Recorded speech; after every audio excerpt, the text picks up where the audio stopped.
What is up, everybody? CP and SJ with you for another rendition of Every Day We're Covering. We're in the heart of bowl season. SJ, a lot of fun football to watch here this past weekend. We certainly got a lot to talk about, but it's been good to just enjoy some games. Yeah, in the recent years, we've kind of gone away from, New Year's Day being just like, 10 friggin' loaded, 10, 12, 13 games, which back then it seemed cool, but then at the same time, it's like you'd only watch maybe three or four of them. Mhm. So how good was that? Saturday kind of felt like that when we had so many games on at the same time and got to break out the multi-screens again or the multi-view option. That was fun. So, yeah, it was a good weekend. And honestly, some pretty decent games for the most part, considering maybe some of the Bulls had left a little bit to be desired in the first week or so. Yeah, that's true. I saw some people making those kind of comments, like, well, the first round playoff games kind of let us down, but here comes, whatever other bowl game to save us and save the day. And yeah, it was a pretty good weekend of football. So we'll talk all about that. We'll, of course, get into looking at those next round of playoff games that are coming right up on us here at the middle of the week. So we'll kind of give a preview of those. I think we're going to do another video to give our official picks on that. And then, of course, some other few topics that we'll throw in here as well.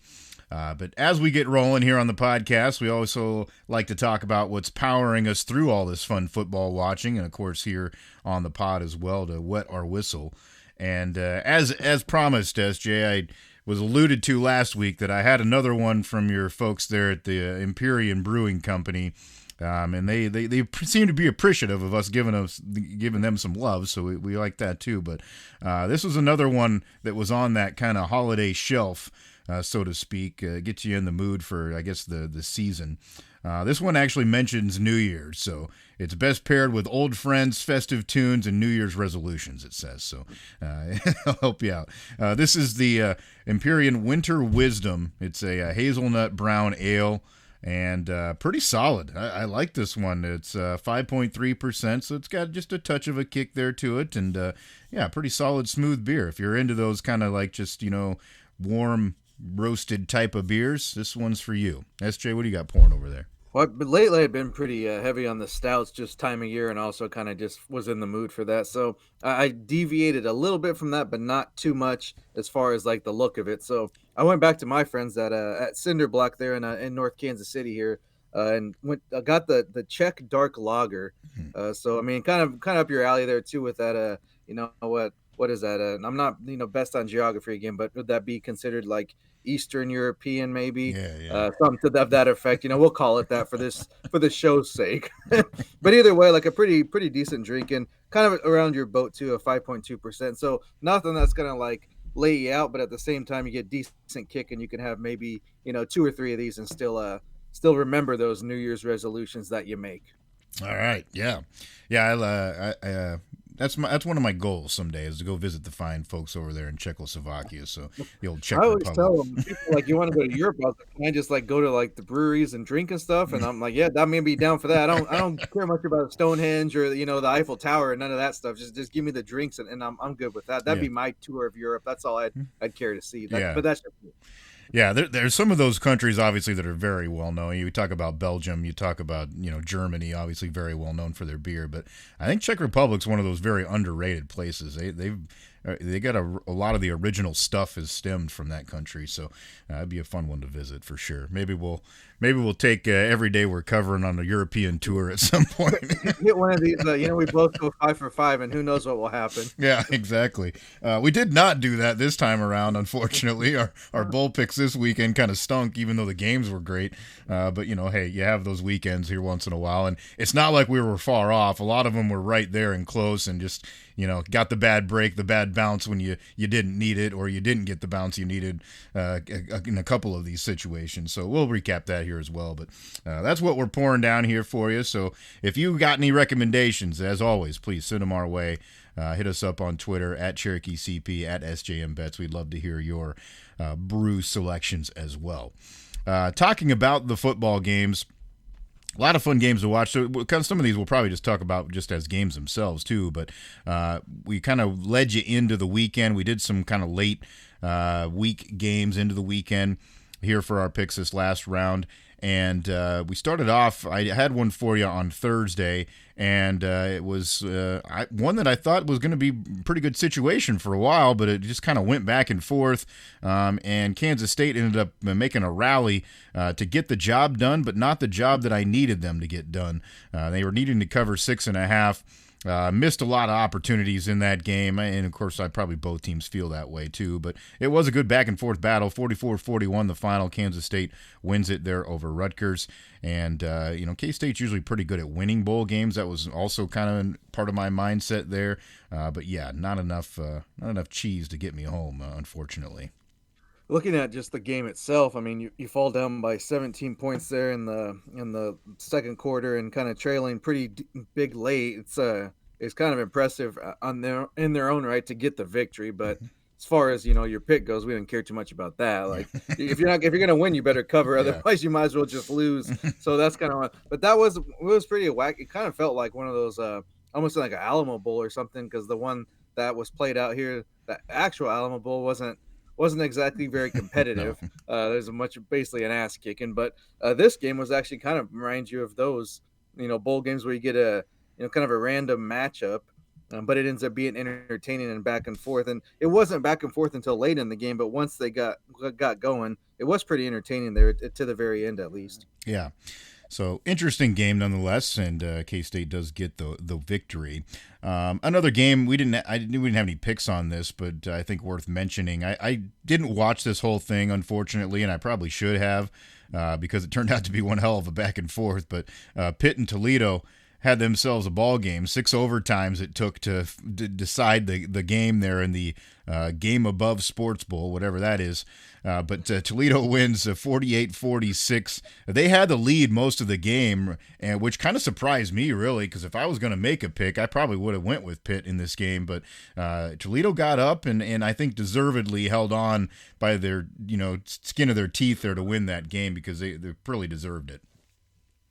I was actually having to do a little bit of running around with just different things going on, and kind of on radio. I was trying to follow as close as I could, and there was two or three times where the feed that was coming through on the station I had was the Toledo announcers, and they said, "Oh, the Rockets win, Toledo wins." Oh no, there's penalty here or something. I mean, it was just kind of one of those games where a lot of unusual things happened or penalties were called in high pressure moments, and 6 overtimes. I guess play a MAC team on a weeknight at your own risk would maybe be the advice here, because that's kind of where they make their money anyways, right? So they're used to that those weeknight games, but it was real crazy and surprising, honestly. Like I would have been with you.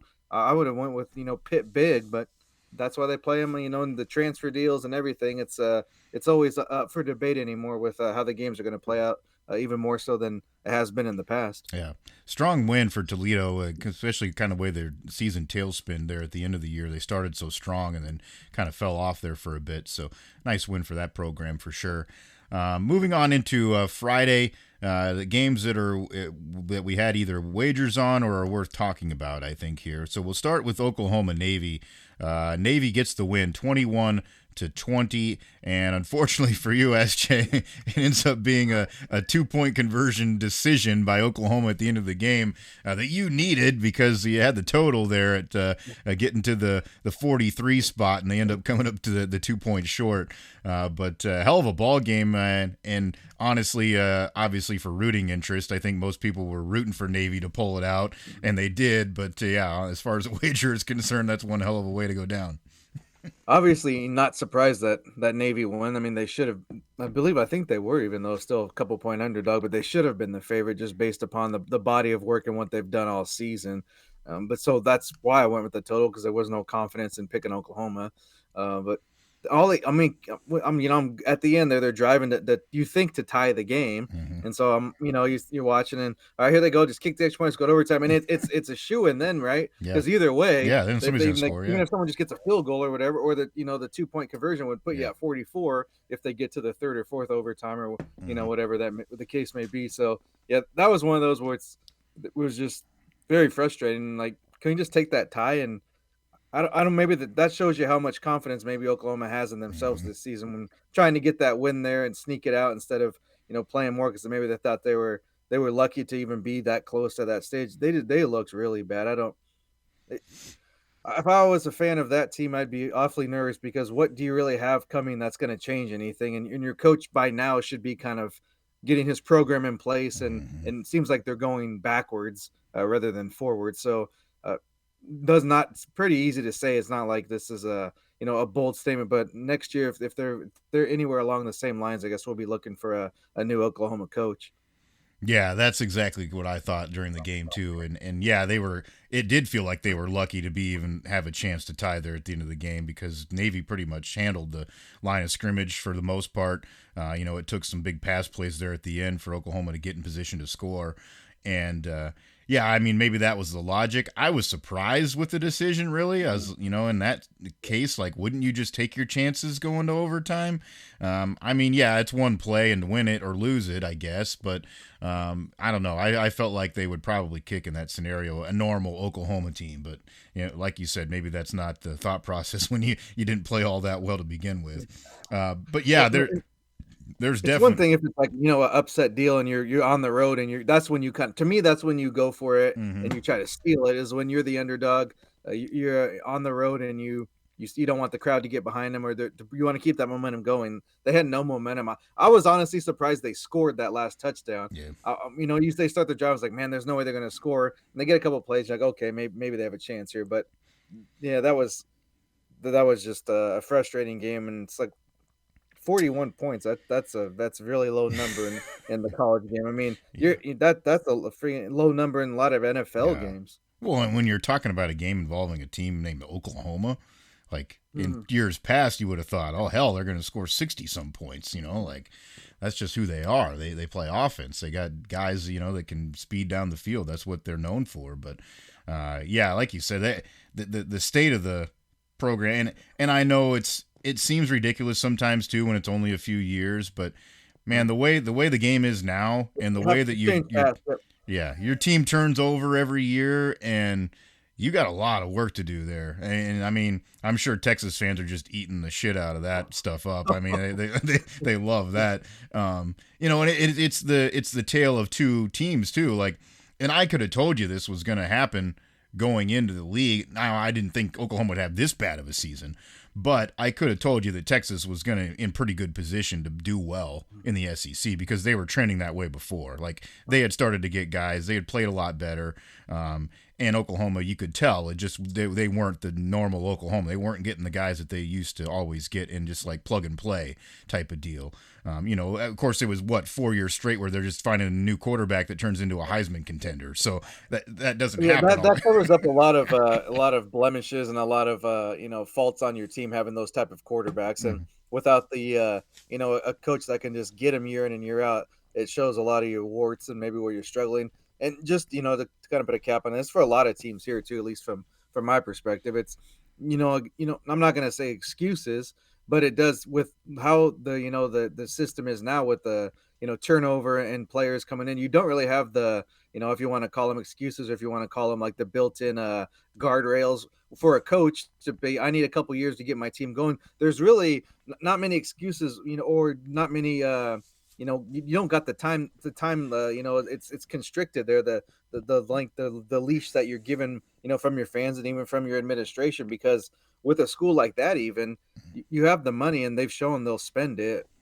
Yeah. bought players year after year, even before it was, quote unquote legal. So with that in place, you would almost think you would give you an advantage, but maybe there's some disconnect there with maybe they don't want to spend like some of the other teams are. Who knows? No one can know because all that stuff's private and none of it's really out there unless somebody says something. And then when they do, you're like, is that really true or someone just yapping? Yeah, yeah, very interesting. Obviously, we'll pay close attention to what goes on there here moving forward, and like you said, if that's another season like that at all, you know that they'll make a change because that's the program that they are. I just think anymore you've got to be in the right, even more so than before. You've got to be in the right place to give you a longer leash than that. And it's going to be some of those schools that are maybe not always having those expectations that will allow you to have that little extra time. But it's going to be tough at some of those big name programs moving forward. Another game that happened on Friday, and I got one, got a pick. Vandy came through for me. They look good too. It got closer than I thought it would at the end, but 35-27 they win it. Really controlled, I thought, the middle portion of the game. And Diego Pavia is one hell of a fun player to watch play football. I had, I'd seen bits and pieces of him throughout the year, and of course you'd heard a lot about him because of the big games that they had been in and the upsets that they had during the season. But I'd never really had a chance to watch a good, chunk of a game with him playing, and it was just cool to see him and the team.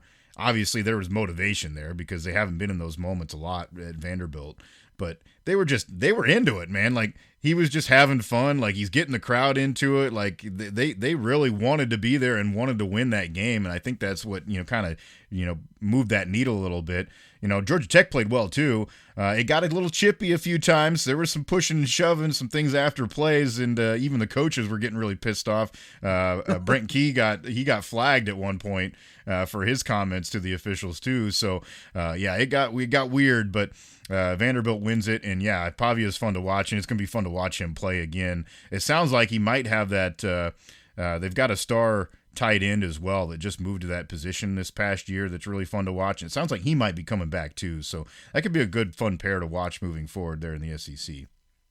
It's kind of a, like, overused, a cliche, and doesn't usually fit a lot of times either, but, there's I'm sure he's throwing in the box a lot of like, oh, he's just like gritty and tough and all that stuff. I'm like, that's stupid. Like, he's got lots of talent. Like, he just was overlooked because of his size, and that's a lot of cases.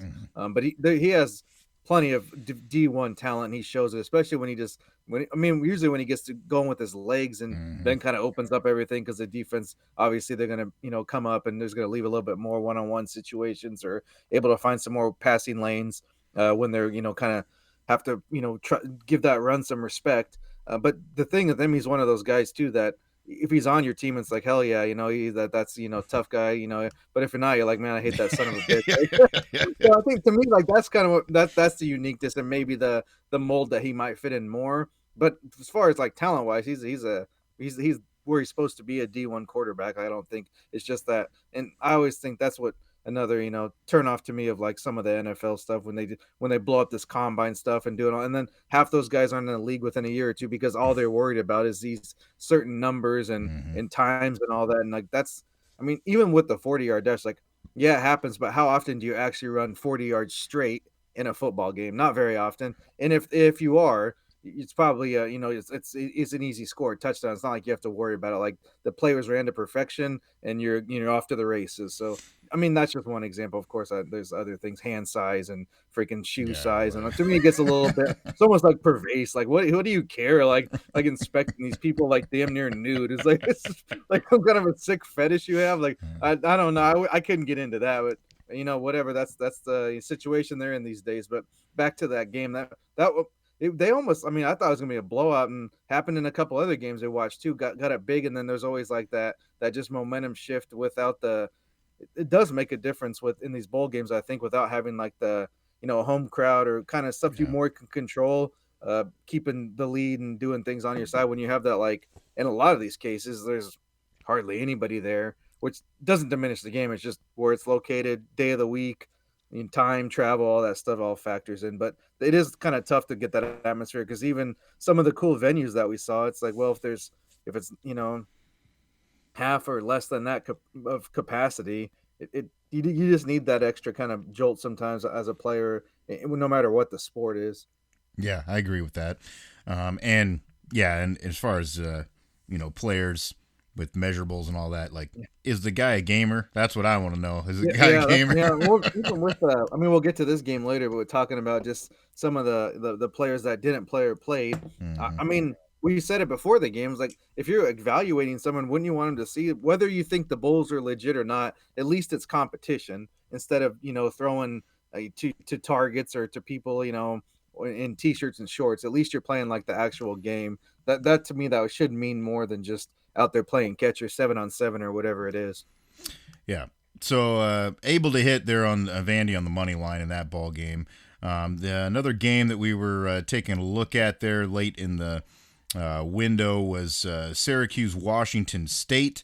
You took a flyer on Washington State, getting 17 points, and by God, they helped you push. Yeah, well, better than a loss, but barely. And they were in it too. It's another frustrating deal where Yeah. I think they were down by 7 in the second half, were they not, or at least late in the first half. So it seemed like a winnable game at least at one point, but just didn't have enough offense to hang with Syracuse, which I mean wasn't that totally surprising. But I mean, with 2 minutes to go in the third quarter, it's 35-28. And it Mm-hmm. was anybody's game, and then I Yeah. guess that was kind of just their max out there. Couldn't hang with the Cuse. Yeah.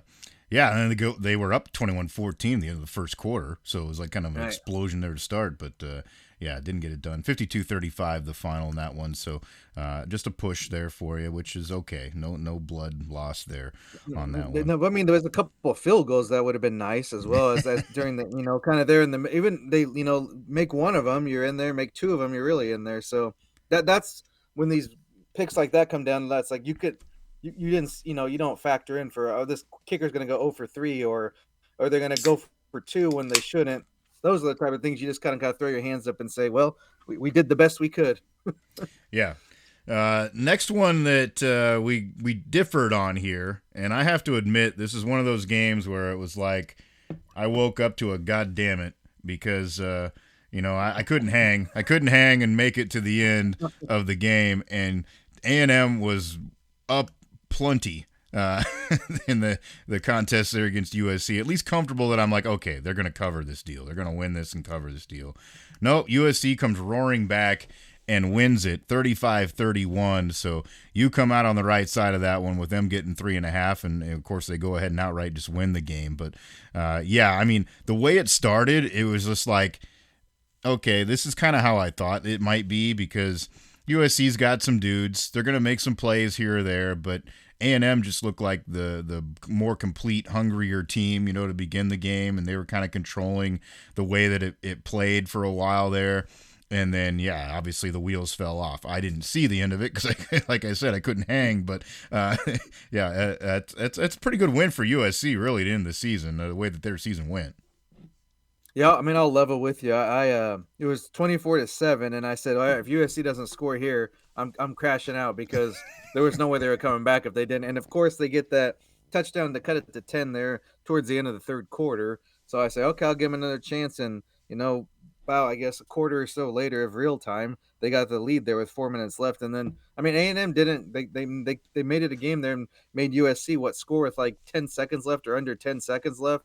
So it went back and forth there, and that fourth quarter was pretty exciting. But yeah, I'm wishing it was one of those. I was like, man, should I take them to win it outright? And didn't quite have the cojones to do that, which of course would have been nice, after the fact. But I kind of thought that this maybe could happen, but I would have the way that it went through the first 2.5 quarters. I'd given up hope. I was like, they're not gonna make a rally here. Mm-hmm. I thought the fourth quarter, if the first half went like that, then USC would have a chance to hang around because it's back and forth type deal. Because I knew they couldn't stop them. Like they weren't going to win like 17-7 or nothing. If they won, it would have to be 35-31 or even I thought maybe in the 40s Mm-hmm. to get that victory. And it's going to have to outscore them. And they were able to outscore them, but the same thing, big lead and this kind of Vandy held on, but A&M wasn't able to do so. And who knows? A&M had a decent crowd. It seemed like. I mean, now USC had probably by a little bigger, just being how Being close it was yeah. to there, and it was obviously more of a disappointment for A&M to kind of fall to that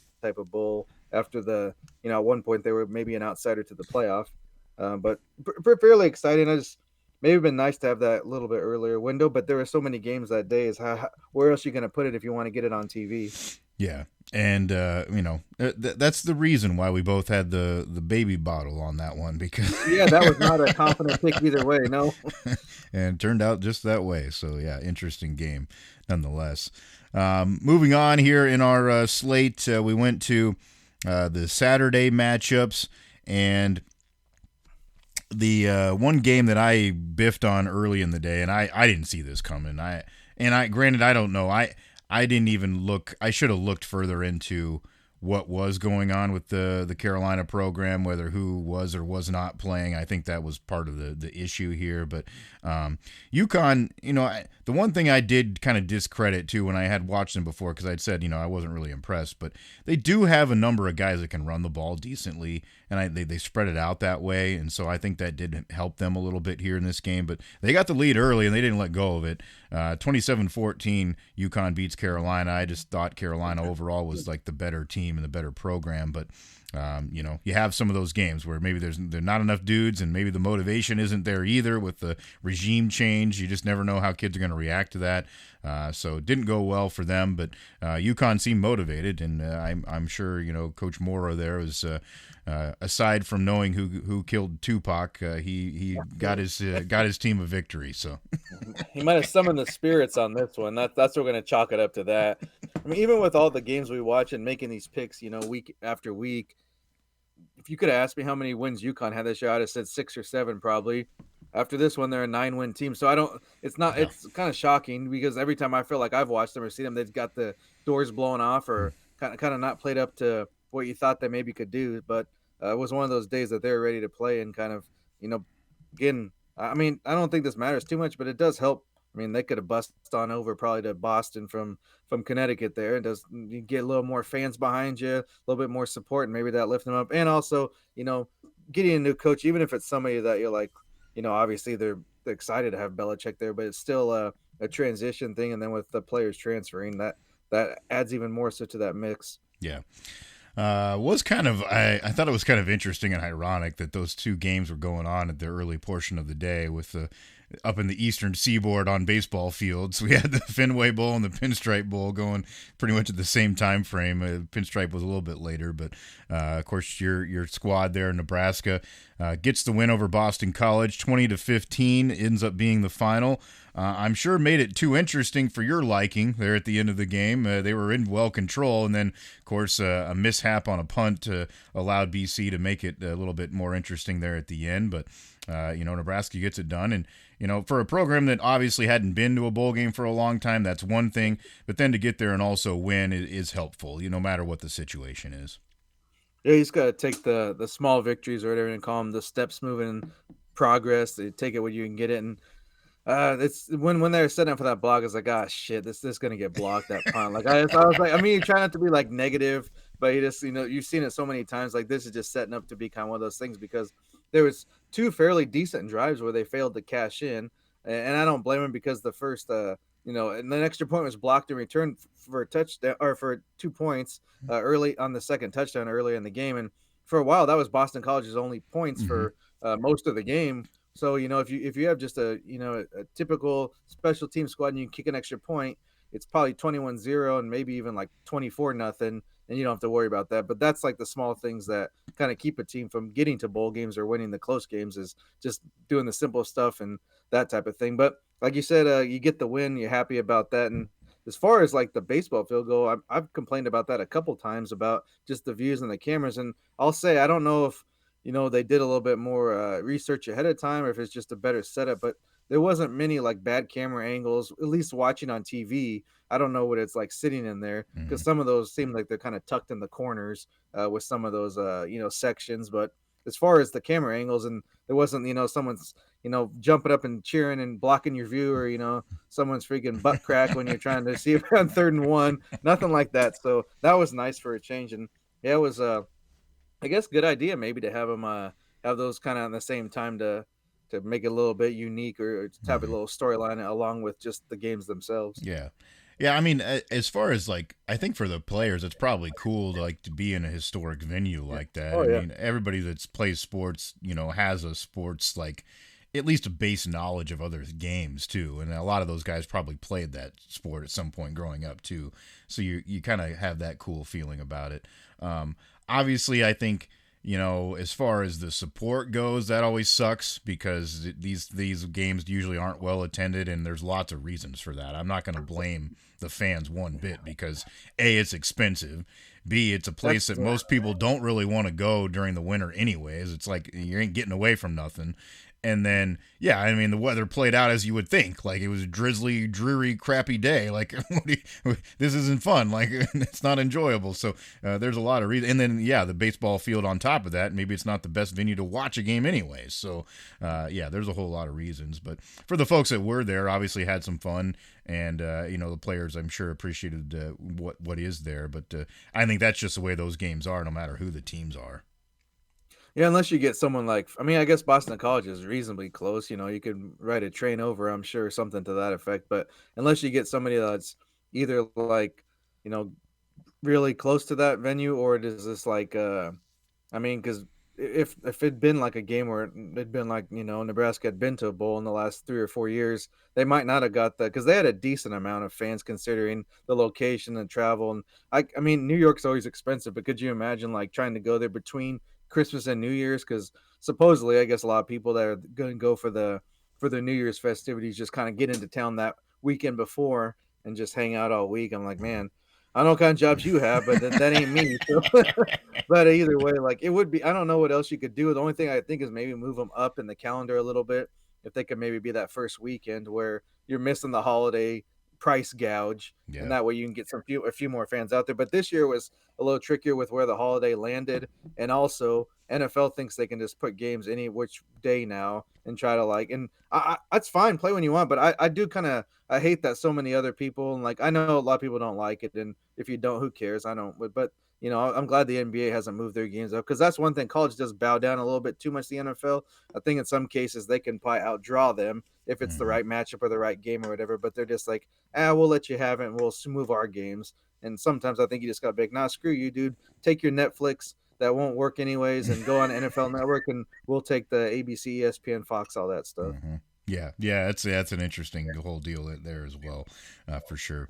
Of course, one other side thing too with that game, Ramir Johnson, who ends up getting the run at the end of the game to seal the deal for Nebraska. Coach Rule came out afterwards and kind of told a little bit of his story, in the post game presser too, about how he was dealing with issues with his mother and his family being ill, and kind of weighing where he was going to be at what times, and how he was handling that. And the school tried to work with him, it sounds like, the best they could to make it easy for him to be around his mother when he needed to. Unfortunately, she passed away. It sounded like about a month ago.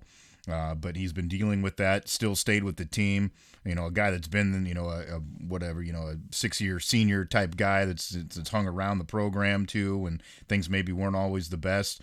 It's just cool to see stories like that of somebody that gets, a little bit of a reward. Yeah, it's not the biggest thing in the world, but still to be recognized like that, and I think he got recognized as player of the game too. So, that's a cool story for somebody putting in that kind of commitment to a team. It's one of those things that's like kind of incredible to hear, and it doesn't matter. I know people want to be like, "Well, with kids transferring, like that has nothing to do with this. Like this is just different." But this is a unique individual for sure. And it's you can't wrap your mind around it because could you put yourself in that situation? How would you, especially at an age like that, how you could handle something that serious and that life changing? But I know like a lot of the stories that came out when he was being recruited and when he finally committed and decided he was going to go were we're just talking about how I guess he, from Harlem, I think he went out to New Jersey, somewhere out there to play prep football and caught about 2 or 3 buses and trains and got up like, I think 4:35, like, I mean, even earlier, 2:33 in the morning, whatever. And, just to get to school every day. So if someone's like willing to make that commitment as far as like just, I mean, of course, that's once you're like, capable of being a D1 athlete, maybe it doesn't make it easier, but you're like, well, now there's like a light at the end of the tunnel and there's a reason for all this. But even still, to continue to do it day after day, it's hard enough to wake up and get to the office at 8 o'clock for a lot of people, and just to do this extra thing is kind of makes it unique. So when you factor that in, it's like, well, it's still surprising, but it's like, well, he kind of just has that mentality, and he's that type of person that will kind of do what it takes. And he's a player as far as a person that follows the team that I kind of wanted to get more snaps all along. I was always like, why is he not getting? And he did have some injury issues, and then you get a new coaching staff and kind of stuck through it. Like you said, there was a player that within the media and that covers the team and the fan base was always kind of like, oh man, is he going to transfer? Just kind of you thought because he wasn't really, and maybe you can't say he wasn't getting a fair shake, but he wasn't getting as many snaps as like his talent probably could necessitate there, and he was someone you wanted to see on the field. Mm-hmm. But in the end, he gets a nice send off there, and pretty close to his part of it in his home city basically. And I know there was another a story that came out that I guess it was the obviously not the same team because they're the same age as him, but the youth organization that he played for, a bunch of the kids from that were at the game, Oh, that's and cool. so they'll like see, and then they see him win it, and then who knows, one of those kids might end up at when they get older, man, in Nebraska or playing just college because they saw this guy like he can do it, I can do it type of thing. So that was just another thing. So almost like make a movie out of it, probably if they Yeah. wanted to. Yeah. Netflix is always making a bunch of crap movies. Might make something good. Yeah, exactly. Yeah, yeah. Obviously, positive, like inspiring type of individual. Like just to be able to, we all have our struggles.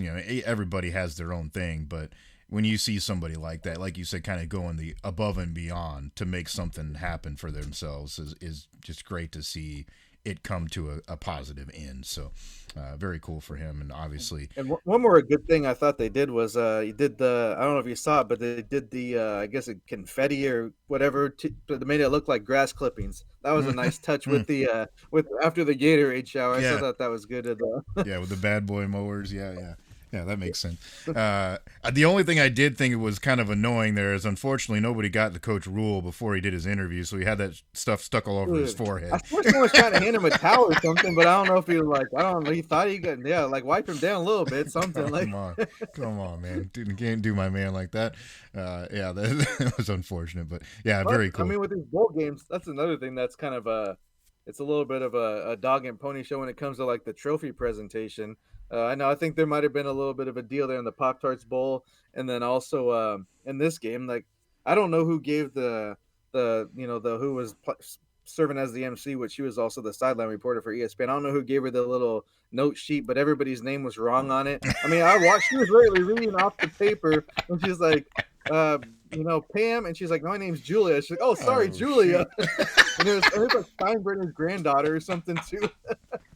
But I was Uh, just like, it wasn't her fault because I mean, she literally was reading off the paper, and they were just I don't know if something got lost in the in the wrong sheet got printed in the office or what happened. But it was definitely like you've been in those spots. One of oh those yeah. things where like you get the What roster, am I like I gonna hope do? this Yeah. is right. I hope the numbers are right because that's all I got to go off of. Yep, yep, yeah. Those mistakes can be made. I feel for them, but yeah, it's just like some of those things. Is like, can you not be like a little bit prepared? This is gonna happen. Like we're gonna do this at the end of the game.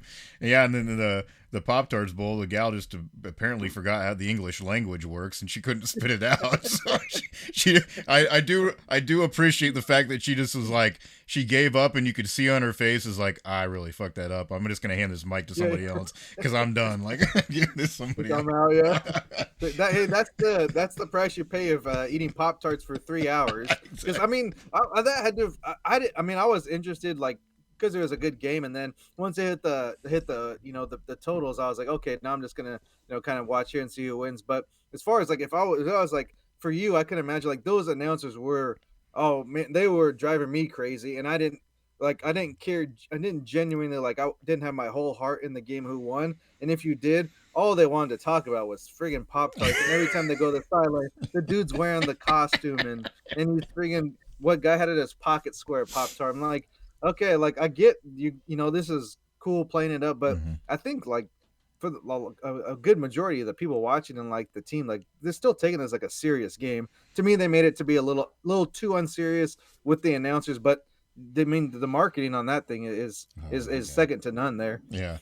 Yeah, that was good. That was going to be a topic I was going to bring up, so we might as well, yeah, dive in a little bit Yeah, let's further into get that into it. now. Yeah. But yeah, I was a little bit. You're right with people that wanted to watch the game. It was we're getting a little bit old with the every time they had a chance, they'd talk about, oh, during the break I had this flavor or whatever. Like, okay, bro, we understand. You got a like buffet of Pop Tarts in front of you. We get it. I Um, hope they were like giving them like the little sample sizes, or they're freaking like cutting them in half at I least. don't Because know. Yeah, good God, if you ate that many Pop Tarts, you're that's a gonna be in the shitter pretty soon. That's a lot of calories. It's a lot of sugar. Yeah, you might have to go get those test strips after you're done there. But Yeah, and then the sideline guy, like, okay, it was funny the first time when you're wearing the costume. That's cool, go for it. But like every time, like you just wore it the rest of Right. the night. Like, come on, like I don't Well, know. that's like a pregame thing, like a once start of the game and then Yeah. get off it. And he was like, like I thought he was had a good idea. I'd never seen, and I don't know why a sideline use like the screen, like with like, but kind of like do a what do you call it, like a Oh, almost like like a Madden telestrator thing. style. Yeah, yeah, Yeah, yeah. He was like literally like going through, and he had a TV screen available to him. I was like, that's a good, this is a good move here. But how you gonna take him seriously wearing a Halloween costume? yeah, yeah. And I like the stuff he had to say was like pretty legit. I thought he was doing a good job, but yeah, like to take the costume off, it's okay. Um, I will say, and I don't know. Maybe it's the folk, but whoever whoever runs, and I saw somebody put it up on Twitter. So Oh they're yeah, like, she's getting all the get this gal, props yeah, now. Yeah, get this yeah. gal some money, because yeah, it's a freaking masterclass on marketing. Like they knew exactly how to do this thing, and they've just rolled it over from one year to the next, like just perfectly, seamlessly. All the little things with the memorial to the Pop Tart that died last year. He's resurrected up on top of the stadium, and then I don't know if you saw the shot too at the end when the next guy was being toasted.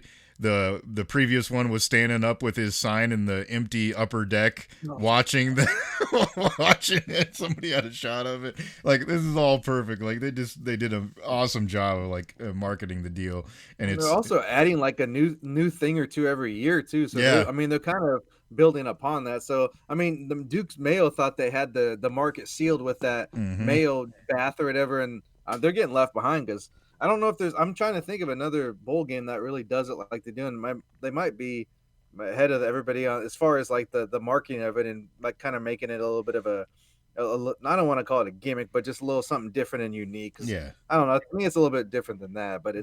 they're definitely thinking outside the box. Uh-huh. Yeah, I mean, and obviously it's a perfect type of product to be able to do that with too, because it's Right. like a fun, whatever kind of kitschy thing, anyways. But yeah, they did the sprinkles on the sideline, which I Yeah. thought was Yep. cool. Obviously the toaster inside of the trophy was a nice touch this year. Or even the Uh, logo has like a bite out of it. Like yeah, even just yeah, the small like touches like that, like that's clever. Like yeah, that's good thing. I mean, yeah. that's basically the definition of marketing things like that. Yeah, did love that. And then also the fact that they poured the Gatorade on Coach Campbell, and then they poured the Pop Tart dust on him. After that, they Oh, had a yeah. So he was the guy that was doing the interview at the end asked him, was like, it's got to be the first Pop Tart bath you've gotten after a game, right? And he's like, yeah, this is a little bit different. And he's like trying to brush his shoulders off a little bit, but he might yeah, need like a helmet or something, but I would have just a Gatorade full of Pop Tarts, just hit him with that, yeah. There you go. Yeah, might be a little dangerous there. Get him in the concussion protocol, but yeah.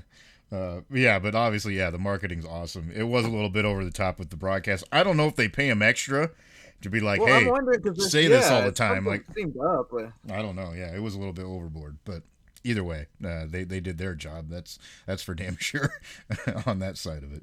As far as the game is concerned, it turned out to be a hell of a football game too, and there was no concern that you were going to get to that over mark the way that the football game started as well. What was it, Yeah. 35 points in the first quarter? So yeah, we're going to get to that. We needed to hit 55 and a half, no problem.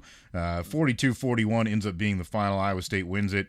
It ends up being an extra point that makes the difference there at the end.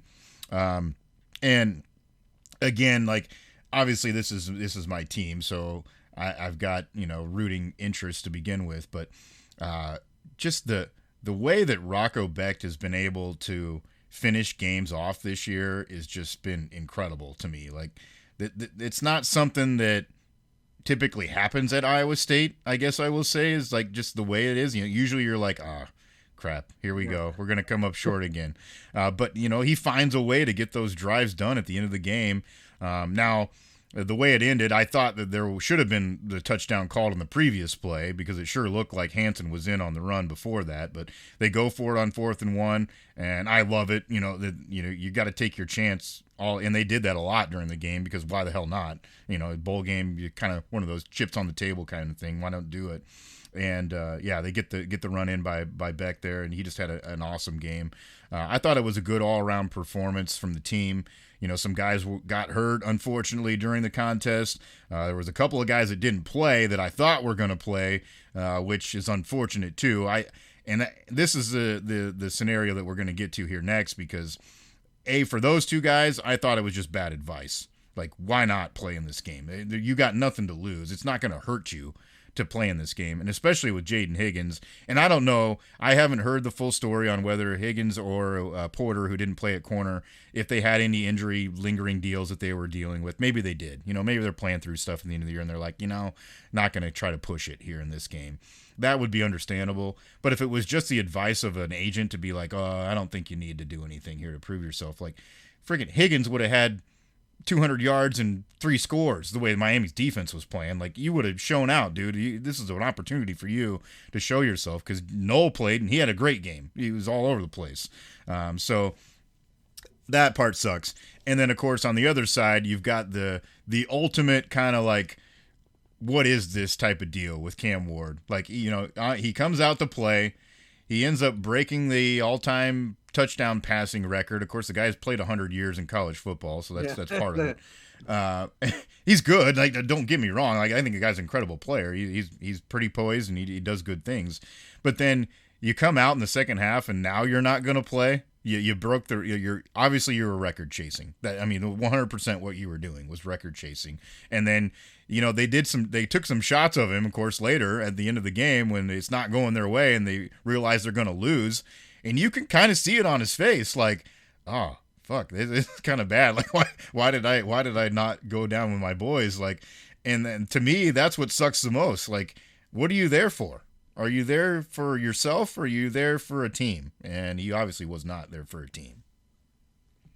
Yeah, again, it also gives another chance for all the old farts to say, see, kids don't care about anything but themselves, blah blah blah. But hey, your coach there, buddy Cristobal, let him do it. So Yeah. he agreed to this, and that's where I would be at. But it's on the coach and the team because if I'm the coach, I say, no, you're either playing the whole game or you're not playing. Like even if they might have got smoked without him, but at least that's your team and that's who you're going down with. And then even if I felt like maybe I'll give him a chance. I'm going to let the team vote on it and say, do you think we should let him play the half or not? Mm-hmm. You want him to play the half or you want to not leave it, that type of thing. If you're not, willing or man enough to say no dice, Sonny. So that would be my perspective. And, if it was his choice to go out of the game, I don't think it affected all that too much because not like they didn't score in the second half. They still scored. Yeah. They had a 10-point lead late there into the third quarter. So that was another thing. It was looking a little hairy there for Iowa State. So it was a quality win to fight off that because at one point it looked like, oh crap, this might get away from them. Mm-hmm. But they, like you said, were able to finish and kind of get that come from behind win. But I know that was just like I'm good for it. If like the guys that didn't play for Iowa State, if you're not going to play, don't play. Don't go do your own thing. I think it might be a stupid decision, but at Mm-hmm. least that's the decision you made and go do that. I don't the half thing. That was one thing I'm like, this is just stupid because they were talking even like with the Pinstripe Bowl. I was a little more invested and kind of had a little more intel on some of the players there, and one of the guys that covers the team was talking about the two defensive linemen, Ty Robinson and Hutmaker, not playing the second half. I was like, what the hell is this shit? Luckily, he was wrong. He got some bad info, or they were just like, screw it, we want to win, Yeah. which that's what I hope you'd want that from your team. But I wouldn't have been surprised if that would have happened either. So I think it's either to me if for either as a fan, coach, player, teammate, whatever, you're either there the whole time or just move on and best of luck to you and go separate ways. Yeah. Yeah. I just, and to me too, it's like, okay, what was the discussion? Was it like, are you going to play until you get the record? You're going to come out. Well, what if he would have got it in the first quarter? Is he done then? Yeah. You don't get it till the third quarter. You don't get it till 2 minutes left. Like, what's the decision? Like, if it was okay, an agreement. I'm going to play this first half. This other guy knows he's coming in to play the second half. Maybe I'm okay with that a little bit, but still, it obviously from Yeah. an outside perspective, it looks like ass. So as a coach, I probably wouldn't allow that either. But maybe that's a little bit more acceptable. But still, yeah, like what was the talk here? Like, we're just going to wait till you do it and then we're pulling you out? It doesn't make any sense to me. But yeah, and ultimately, I don't think it changed the way that the game was going to go in either way. I don't know. I just felt like Iowa State felt they had a little bit more will to win there in that game, and that's the way it turned out. Well, and they were within 3 points at halftime when he stopped playing, Mm-hmm. so if anything, they had a bigger lead with them toward Yeah, with him out of the game. They had a 10-point lead in the second half, so maybe it actually was they might have won by more if they might have won if they wouldn't have played that's him at true. all. But yeah, I mean, I just like to me that's more selfish to just try to play to get the record than it is to not play at all, at least in my mind. Yeah. Weird, definitely weird scenario, but fun game, and obviously I'm happy for my team to be able to get that win, and obviously record breaking season. And not only did they win 10 wins for the first time, they get 11. So very cool there for Coach Campbell. I also just a little parting thing. I don't know if you heard it, but the comments there from Campbell afterwards too. He kind of took a couple of little jabs at I think the rest of the college football world, and he made a mention of it's hard to find a team anymore in college football, but we still have one in Ames, Iowa, was his quote. And I think that's kind of what he's alluding to, a little bit of what he saw on the other side of the field. This is a program that cares about the team. So who knows? I mean, that's tough to do no matter where you are. But I think he does have a little bit of that going for him. So cool to see them get the win. Well, and that's the thing with like Miami. You look at them going forward, is they have to rent another quarterback, or they're going to be back where they were before. So it's kind of like a lightning in the bottle type of thing with the season they had. So I know they're between the bites of Pop Tarts. The announcers did make some good points of like, well, where do they go from here Mm-hmm. after missing out on the playoff? Because it was kind of like a boomer bust season for them as far as the playoff goes. So Yeah. where do they look to now? So I'm guessing they'll be hitting that portal again. They'd almost have to, right? Yeah. Yeah. You'd think so for sure. Another couple of games we had wagers on. Didn't quite get there with the old Army contest there for you either, SJ. It was a 27-6 win for Army over Louisiana Tech. Kind of a snoozer of a football game, Yeah, I unfortunately. mean, that was one I was like you with the A&M USC. I didn't make it, and I was like, just because they were so ugly, I was like, and I didn't expect Louisiana Tech to score much just because they were kind of like the call from the bullpen. They weren't even supposed to play in this game. Yeah. It was, close enough to home though, so it wasn't like a huge ask. But I thought Army could put up at least a 35 spot or so, and then we might have been good right there, close to it if Tech could have scored a couple touchdowns. But that was just like you said, not a snooze fest is probably the best way to put it. And I don't know. I think even that's a bowl that's usually supported pretty well, but I'm guessing most of those people even hit the exits early after that one. Yeah, yeah, we're looking for over 44 to get there. The other one that I had in the nightcap, I thought was looking real good the way it started, but didn't quite get there either. Unfortunately, because Coach Prime and his boys didn't hold up their end of the bargain. 36-14, BYU beats Colorado in the Alamo Bowl, and we were looking for an over of 54 and a half there, so didn't quite get home. But I have to say, I was not disappointed in the way that the game went. It was funny. I mean, I think there's a lot of obviously Colorado haters out there just because of the way that they've presented themselves, and I think they did much of that leading into this game too, because they're all talking about how, oh yeah, we're all going to play, we all care about this, and then BYU just came out and absolutely piss pounded them. I mean, this was a beatdown. BYU looked like the much better team, and not that I was like totally shocked, but I was shocked by the way that the margin ended up, because I thought Colorado would have a little bit more punch in this thing, at least hitting some big plays here or there, because that's kind of what they were known for throughout the season. But BYU's defense was up to the challenge, and they really controlled this game all the way through. Yeah, I mean, a lot of it though is it's just brought on themselves. So it's like it's kind of hard to even if someone that didn't like have a didn't have like a built up animosity towards them, just somebody like a random person would catch a few clips here and there, highlights of interviews. It's like you kind of do it to yourself. So once it's time to pay the fiddler, no one's gonna feel sorry for you, and then they shouldn't. The matchup was bad just because of the way BYU plays, being so physical. I Mm-hmm. thought that was going to be an issue, and I didn't see a 20+ point win coming though, but I did think BYU should have been the heavy favorite in this one, at least at least a 7 to 10 point edge there. And you want to talk about people saying stuff that doesn't matter during the game? It's like, what were they down, like I think it was 27 to nothing, or it was when they scored finally to make it 27-7, Mhm. and they're just like friggin' drooling over Hunter, making like one catch and scoring like dumb. They're freaking down by 20 points, and they're like, you can't leave this guy open. I was like, I'm pretty sure they're doing okay. Like they're gonna get on the board at some point, and that was like, if that wasn't the fourth quarter, that was way late into Mhm. the third quarter when they finally scored. Mhm. 6 minutes left in the third was their first touchdown. 43-yard pass, and it was like one of those just chuck it up and hope he catches it type thing. It wasn't like it was an amazing design or he ran some awesome route. I mean, and then the clips are coming out of him trying to tackle, I guess you call it that, Hunter. I'm just like, I don't, maybe you think he won the Heisman, he's worthy of it, whatever, but I don't. There's no way he's playing defense in the NFL. There's no freaking way. And Yeah. if Sanders is going to teach him how to tackle, that's another person that never, tackling and him don't go in the same sentence. So, and you want to talk about the quarterback too. Like, I don't know. I don't know what the people see from him on other than like his dad and his last name and thinking he's gonna, be athleticism, because some of the decision he makes, he holds the ball for like 10 seconds, and it's like you can't do that at the next level. I don't. They say, well, he doesn't have any time to throw. Who do you think's gonna draft him? A team that has probably one of the worst offensive lines in the NFL. You think he's gonna have time? Ask Justin Fields how that turns out. Yeah. Exactly. Yeah. He's not going to have time to throw in the NFL either. He better get used to that because he's not going to the freaking Bengals or the Chiefs or anybody like that. Yeah, yeah, I agree. I mean, I do think the guy's a decent quarterback, but is he gonna like Oh yeah. automatically be an NFL star? Hell no. Like he doesn't show that to me on any type of film. Doesn't give you that inkling at all. Not that it always does, because obviously we've hit and missed with many quarterbacks before in the Yeah. NFL. But yeah, there's no guarantee this guy's gonna be good in the league. Well, and the thing is, they always have an excuse, that type of that camp. I mean, who knows what Colorado's going to do going forward? Because I don't think Sanders is going to hang out there much longer with all his guys gone. Yeah.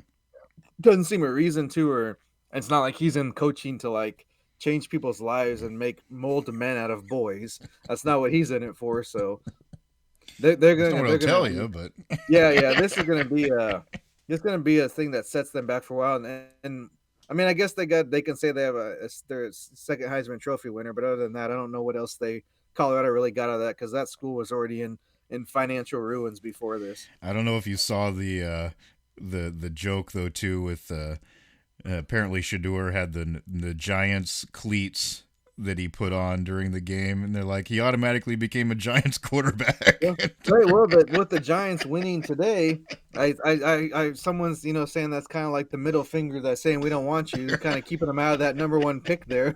So maybe he needs to find a new pair of cleats here for the whatever Shrine Bowl or whatever he's going to be playing in next. Oh god, good stuff. Interesting beatdown. There were some other beatdowns during the day too. TCU blew the doors off Louisiana 34-3. They weren't in a TCU team like that for a while. No, I knew with the uniforms, I was like, "Oh wait, who is that?" I was like, yeah, "Okay, it's TCU." Like yeah, they look that was good. that was an old fashioned beat down there. It was. Miami of Ohio 43-17 over Colorado State. They win the Snoop Dogg Bowl, by the way. They're Oh, and he was on camera a few times. just a couple. Oh my I didn't god. pay attention to that one, so I guess Well, I I mean, I missed was trying not to, but every time it was one of the options in the multi view, and every time I look who he's on, I was like, "Has the game started yet?" He's on camera, yapping or it. selling something. Martha Stewart might have even been there. I There you don't go. know. Yeah, Martha. East Carolina 26-21 over NC State. Kind of interesting win for them.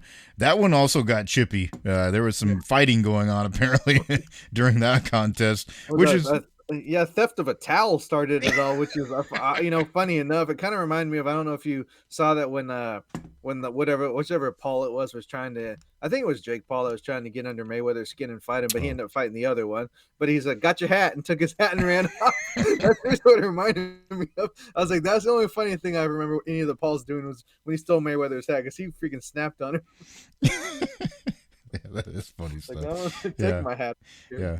Pretty interesting though that we do get some of these bowl games where like teams like really get like riled up into it. You don't Oh yeah. expect that all the time, but yeah, there's some of these kids like obviously that matters to them. Like they're competitors and want to go out and play well, and you just never know. Like it doesn't a lot of times it doesn't make sense like with the Yeah. matchups like why this gets out of control, but it only takes one idiot to pop off and say the wrong thing, and then you start pushing and shoving, and of course your teammates come to get your back a lot of times, and that makes it exponentially bad. But yeah, some of these bowl games have been pretty charged, and that's I guess good for the game really.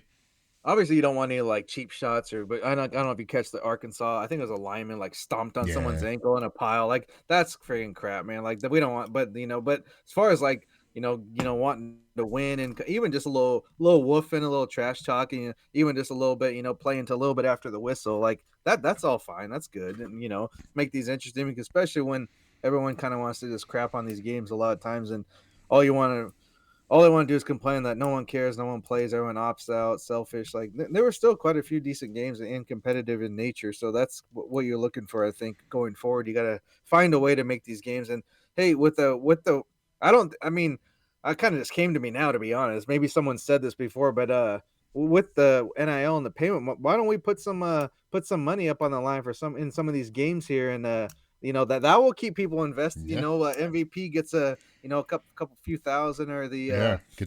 something, whatever. Gets a There's Toyota, so whatever. many teams split this pot, whatever. Like that's that's a way to keep people, and you can do it quietly. You don't got to make a big production out of it, but that would be a way to and with the sponsors some of these bowls have, you got plenty of money to go around. Yeah, I'm with you. And it gets to the point with revenue sharing, then maybe you make it this team gets X amount of dollars if they win, this team gets X amount of dollars just for being there. So yeah, hell yeah, that could be part of it. As long as we're For not sure. doing no bounty gate, we should be okay. Yeah, exactly. We still have our bonus picks to come as we record this because Music City Bowl on Monday, you had Mizzou. They're laying 3 against Iowa. They're in Nashville. That's 1:30. That's the only game on Monday, by the way, if you were wanting some football to Well, yeah, because whet you your can't appetite. creep on the NFL. Don't No, do yeah, that. yeah, no, Yeah. God, no. They can do it themselves, but not the other way around. Uh, and then, of course, Tuesday will be a big day. There's lots of fun matchups, and I got South Carolina against Illinois that day, getting a victory in that one. They're laying 10 as the line sits right now, so it should be an interesting. I think I had it 9.5 when it first came out, so that'll be an interesting game. But Baylor, LSU, Louisville, Washington, Alabama, Michigan, the other games that day, and then of course the playoffs get started that night on Tuesday night on the New Year's Eve, 6:30. And it will be Penn State and Boise State to get it rolling. We're just going to give kind of our quick hitter initial thoughts on these games here for the pod. Obviously, this is going to be a fun football game. Penn State's playing as good as anybody right now, it seems like. They really came out and proved that they can do some fine things on offense there in that last game in the first round. Boise State obviously has proven themselves throughout the year. They went toe-to-toe with what we consider the best team in the country in Oregon earlier this season. They've got what we consider the Heisman Trophy winner in Ashton Jeanty in the backfield, and they're just a really good, solid football team. So this is going to be fun. I don't have an initial. I do think that line's too high. I think Penn State being an 11.5 point favorite is too much. I think Boise State keeps this interesting, but I don't have a real strong real strong lean yet here on this one. I'm gonna have to think a little bit harder, but this is going to be I think a tough one to kind of pinpoint because I think it can go a lot of different ways. Just the way the two teams play.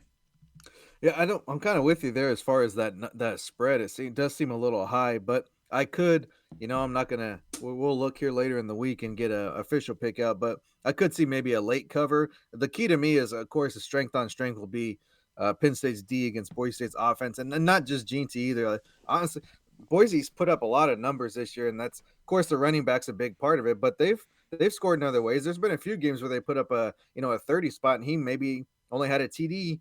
Mm-hmm. So it got his yards, but he didn't necessarily wasn't accounting for the games where he gets like a receiving touchdown, 2 or 3 rushing touchdowns, and that type of thing. Like they've put up some points, without him doing the bulk of the work. So that will be the key, especially with the quarterback there.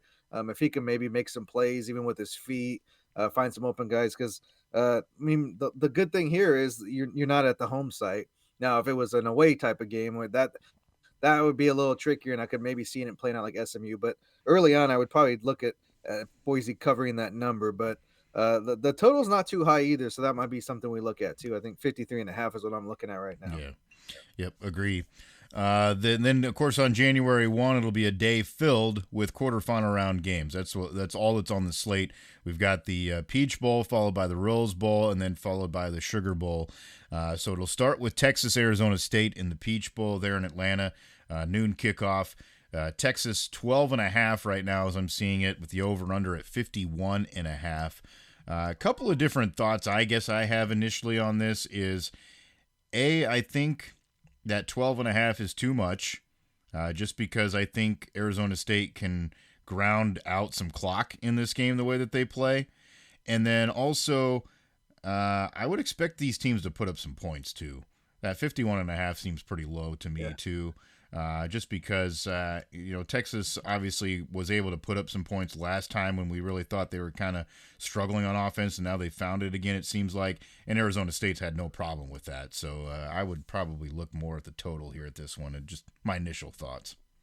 That'd probably be my early lean too, because I could see him covering that number, but at the same time, it's like, what if it gets away from Arizona State and Yeah, they score a couple late touchdowns and then able to keep pace and trying to not lean too heavily on their last game because I mean yeah, they look, but at the same time, when Texas, I mean I know they've only lost to one team twice, but it's that physical nature. Arizona State's gonna have to muck it up, make it real ugly, keep that clock running, almost like a damn four corners offense in basketball, where you just don't, the less possessions the better.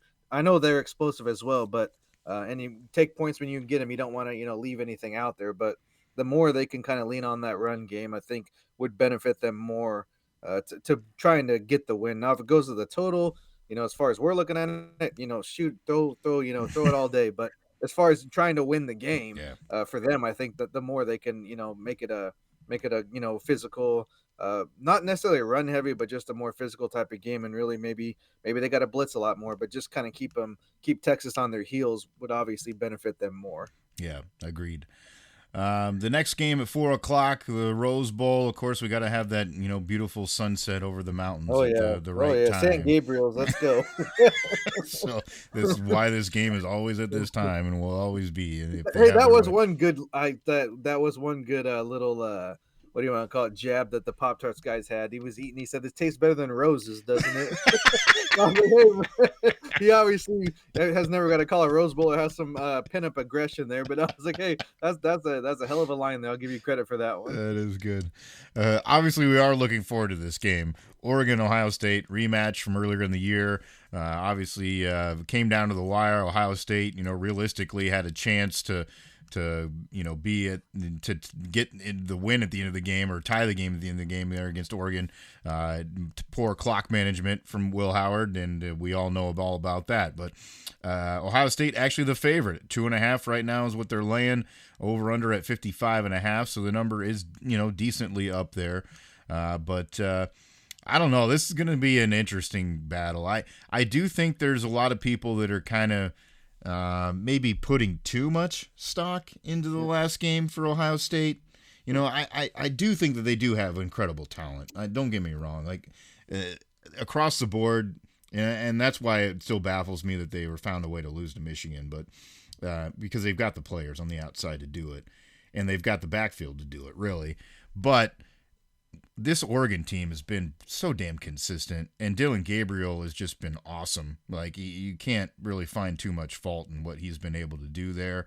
I just think there's been a lot of hype put into this Ohio State team, and I think Oregon's just kind of been sitting there twiddling their thumbs like, okay, we're ready for this. We're ready for this rematch. So my initial thoughts would be to go Oregon and get yourself a little bit on the money line. Yeah, that's if or Ohio State would end up with that 7 seed, I'd be willing to pick them, but I just don't think that. I think they maxed out last week, and Oregon's just a better team than them. That they were one where, whatever the case may be, however many visiting fans there were, that home field really gave them that boost they needed, and they kind of, that was like, we're not losing this game, and Yeah. that was kind of that mindset. And, well, they can think that if they want this. I just don't think they have they don't match up well with this Oregon team. Like, and it's weird to say because I mean, usually Ohio State's got some good corners and safeties, but this year it's they're more offense heavy. They Yeah. don't really have that.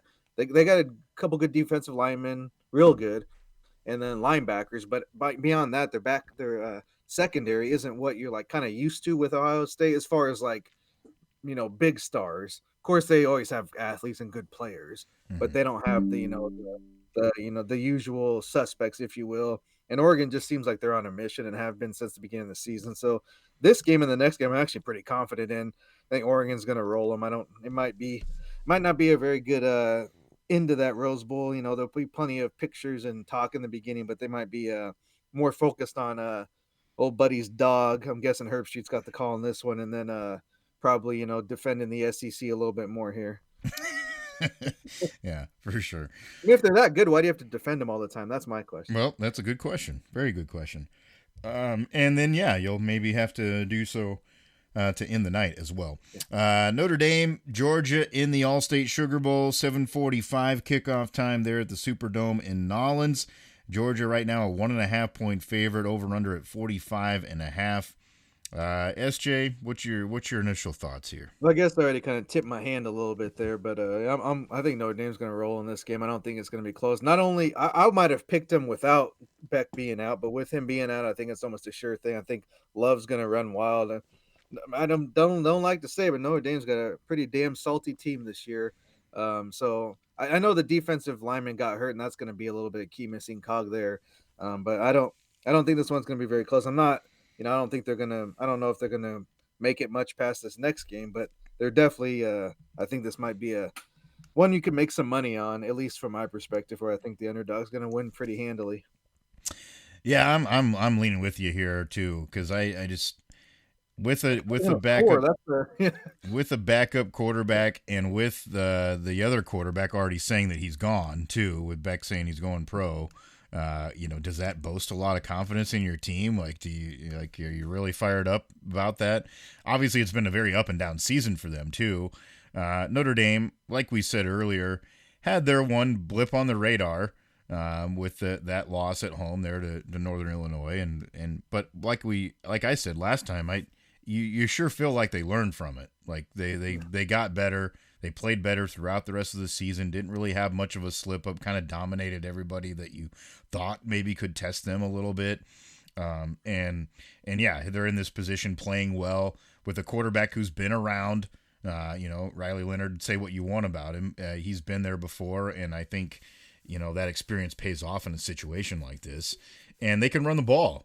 And it's not like Georgia's this defense that you were afraid of 5 years ago. They don't have the guys that can just stuff you every single play. So I do think that Notre Dame has a distinct advantage here because of those things. Now, if Georgia was like full strength and looked really super impressive before this, then maybe it'd feel differently. But I'm with you. I think that my initial lean here is to go Notre Dame. Get yourself some plus money if you can, and try to get a little extra coin that way. So that's what we're thinking here on these playoff games. So obviously, we're going to make our official picks here for you on the YouTube channel. So make sure that you like, subscribe, get the notifications on that channel to get those. We'll push those out for you. Sounds like we'll get those out to you tomorrow, so you have plenty of time to get that ready to go and fired up for the games there on New Year's Eve and then New Year's Day. And of course, we'd love it if you would like and share and subscribe here on the podcast, wherever you may find it. It's available on all the major platforms, including our host at Spotify. So you can find it anywhere. Just search Everyday You're Covering and Everyday We're Covering, and you'll be able to find the show and to be able to share it with whoever else may be interested. We'd love it to have your feedback too. So if you want to hit us up, again, on Twitter at SJMBets, at Cherokee CP. Those are the handles, so you can find us there and give us your feedback on what you think might happen in these playoff games, or if you've got some beverage choices for us while we watch them as well. We'd love to hear from you. So that's what we're gearing up here for you. It's been a fun weekend of bowl games. SJ, I know we're anxious. It's going to be fun to watch these quarterfinal games. This is what we were ready for, and I think we're going to get maybe a little bit more deliverance here than we did than that first round. Yeah, I'd be shocked if, with the exception of maybe one or two, that these games aren't a little bit more competitive and have a little bit more to talk about besides complaining about who got left out. And with the picks, we might even throw in our favorite Pop Tart in this week's picks. Who knows? We might get a little crazy there, but it's nice to have these games on New Year's Day. It seems like it's kind of been fading a little bit. So college football back on New Year's Day is a good thing. And and then you got to say, I can't believe it's 2025 right after we get our video done, right? Exactly. Yeah. We won't, when we get ready for those games, we won't have had a beer all year. God damn it. We'll have to Oh, crack yeah, one hey, up. we're starting off well, yeah. Or it's starting off poorly, I guess. Starting Depends how you poorly, look at it, yeah. All right. That's SJ Munoz. I'm Chris Parks. Thanks for joining us for another week of Every Day We're Covering. We'll see you next time for some more covers.